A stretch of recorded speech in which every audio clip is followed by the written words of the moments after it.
Welcome to the Economy Magazine at I-24 News, where we provide a daily view on world markets and the global economy. I'm Natalie Ehrlich. Coming up today, Syria's civil war taking a swipe at Turkey's economy. And Syria's Kurds take over an oil refinery in the country. Let's start now with the headlines. Well, Alibaba Group has named Michael Evans the company's new president. Evans comes to Alibaba from Goldman Sachs, where for 20 years he served as the vice chairman. Alibaba is the world's largest e-commerce company and is now looking to make further inroads into North American and European markets. The company's shares rose 1% on that news. Well, the Securities and Exchange Commission is set to approve a new rule requiring firms to state the pay gap between employees and the chief executive. According to the Wall Street Journal, the SEC is set to vote on the final version of the new rule that will only allow companies to exclude 5% of foreign workers from the pay ratio calculation. The rule is expected to draw the ire of big business, though, which had been lobbying hard to allow a greater percentage of foreign workers to be exempted from that calculation. Well, Apple shares continue to dive, dropping more than 3% since Tuesday. The latest stock drop comes in response to a tide of bad news for that company, lower than expected iPhone sales, as well as low watch sales. The company is now trading 15% below its all-time high. Well, the Israeli cabinet was set to vote on the 2015-2016 budget, but internal wrangling now has left the results of that vote quite uncertain. For the budget to pass, Finance Minister Kahlon needs to appease not only Shas head Aryeh Deri, but also the Defense Ministry, which is seeing major budget cuts under the terms of that budget. Cabinet discussions are expected to last throughout the day and possibly into the night before an agreement can be reached. Well, Syria's civil war continues to spill over into neighboring countries, this time into Turkey. But not just the cross-border attacks, like the suicide bomb we saw just a few weeks ago. It's also taking a considerable toll on the economy. Civil war has been ravaging Syria for 4 long years. The carnage caused by the infighting has seeped across borders into neighboring countries in what is known as the Syrian spillover. Jordan is hosting more than 500,000 refugees. Iraq is largely controlled by ISIS, which spawned out of Syria. In Lebanon, Hezbollah has committed its militants to the fight. And the stability of Israel's local Druze community is being threatened as the IDF admits Syrian militants into the country for hospitalization. And now the latest strife is causing Turkey to seriously suffer economically. Attacks on the border are scaring people and local business. If the government can't protect the people who live here, then we will have to do something. We don't have money here, so we can't migrate somewhere else. We will have to take care of our own safety. Attacks on the Syrian border hit the Turkish lira hard. 2-year bonds took a sharp fall after a suicide bomber killed 32 people last week. Turkey's deadliest attack in 2 years took the country from the best to the worst performing emerging market. And now another economic strain, attacks on a natural gas pipeline which annually carries 10 billion cubic meters of Iranian gas into the country. The global community is taking note of the severity surrounding Syria. The price of continuing the Syrian war is simply too high. In the name of humanity, there is no alternative to the negotiating table. Western allies have continued to show support for Turkey's cross-border attacks as the country expands its pursuit of military targets inside Syria. I welcome the increased efforts by Turkey to fight ISIL. Turkey already contributes. Turkey is hosting some of the training facilities for training moderate forces in Syria. But even as the strikes intensify, there are no signs that Turkey's military offensive is doing anything to alleviate its struggling economy from the burdens of Syria's civil war. For a deeper analysis of how the fighting in Syria has affected Turkish economy, we are joined on set by Galia Lindenstrauss, the research fellow at the Institute for National Security Studies. Thank you so much for being with us today. Hello. Well, in the first 7 months of this year, the Turkish exports have been down for almost 9%. What's behind that? And it's not only the Middle East, it's also the problems in Europe It's also the problems of the lira compared to the dollar and the dollar compared to the euro. In general, the instability, the fact that also the consumers in Turkey feel what's happening inside the country and are spending less, all of this has affected the Turkish economy. So the Greek crisis, for example, has also impacted this. This isn't just the Syrian civil war here. Yes. We still are talking about the European Union as Turkey's biggest trade partner. So if something is happening in the EU, if there is instability or there is a fear of spending money, then this affects the willingness of European customers to buy Turkish products. Well, we're seeing a lot of other developments here as a result of this 4-year war now. With the refugee crisis, Turkey currently hosts north of 2 million people, refugees. Yes. This has been a very big impact on Turkey as a whole, and specifically on the southeastern provinces of Turkey. Most of these refugees are not in refugee camps. Most of these refugees are in the Turkish cities. Only 300,000 people are in the refugee camps. The refugee camps are supposedly very good refugee camps, but they're still camps. They're still places where people cannot have normal living. These people, of course, need employment. They're going for low-wage jobs, and that, of course, causes some tensions with people inside Turkey who are also competing for these jobs. So is this a huge loss for the social security system in Turkey? For the public? I would say it's a burden. It's a burden. The cost of hosting the refugees has been 5 billion. That are the estimates. There are, of course, other costs, less exports to the Middle East. There is problems with tourism, less tourism than we had before, and all of this is having an impact on the Turkish economy. You are expecting the tourism sector to get hurt a bit later. We're not even seeing that just quite yet. Yes, and now the tourism sector is still experiencing things that are related to the Arab awakening, to events in Syria. We now have a rise in the Kurdish militant operations in Turkey. We had a peace process. The peace process is broken. There was an end of the ceasefire that was declared in 2013. We have terror attacks. Of course, this is not an environment that is very that encourages tourism. Although we should put this in perspective.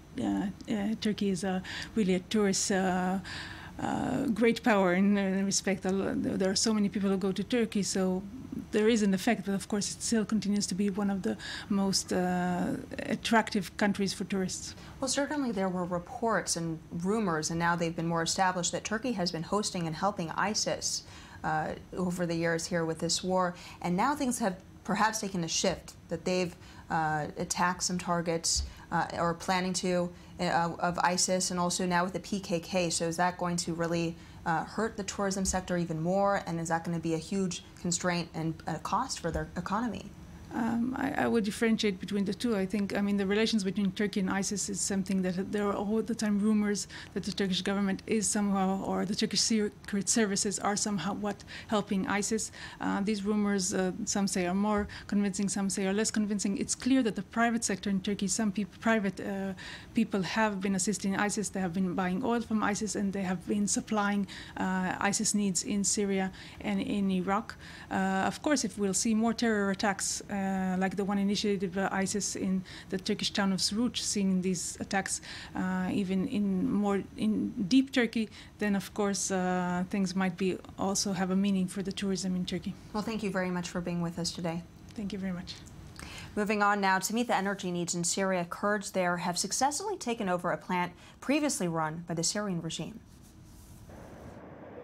This is the Meylan oil field in northeastern Syria.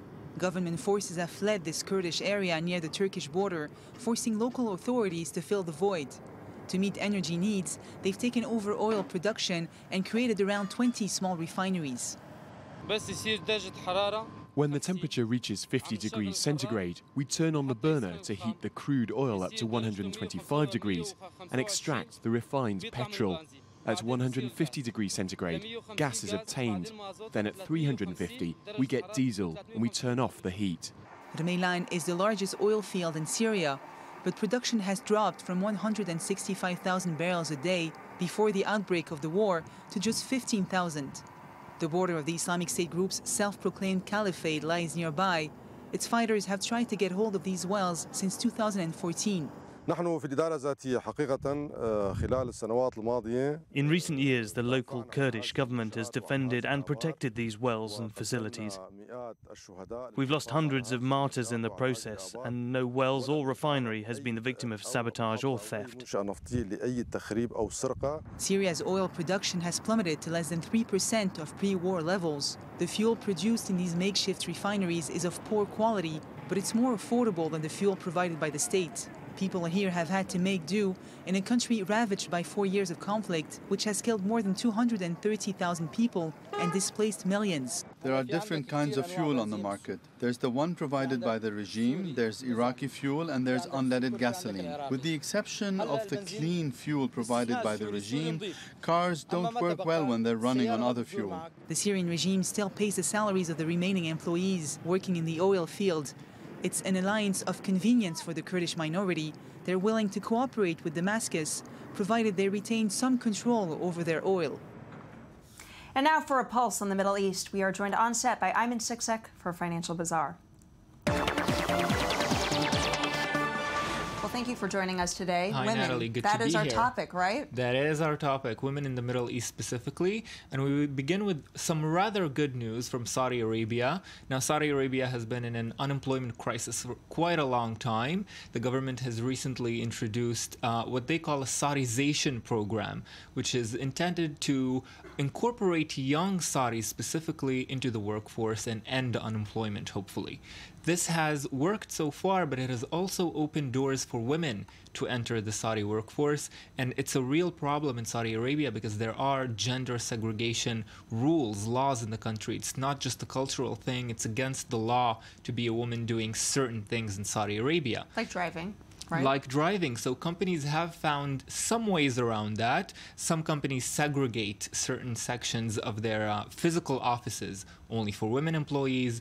Other companies afford travel stipends for women to get to work because obviously, as you said, they cannot drive. And other companies are exploring virtual offices where women can stay home and do the work in order to avoid getting to the workplace because that is difficult. So more and more women in Saudi Arabia are being incorporated into the workplace with various solutions. However, there is still a long way to go. So although women in Saudi Arabia make up more than half, more than 50% of university graduates every year, they only make just over 12% of employees in government and private sectors. So there's a long way to go there. Well, that's a startling statistic, but that's shocking that they're also taking up so much of the spots at the universities. That is true, yes. Right? Women, and we see this in Iran too, women are now getting married at older and older ages because they want men who are also educated, and those are hard to come by in Iran, unlike the women. But in Saudi Arabia, they're hard to come by everywhere, I think. They're hard to come by everywhere. I think this is a general statistic that's true for the entire world.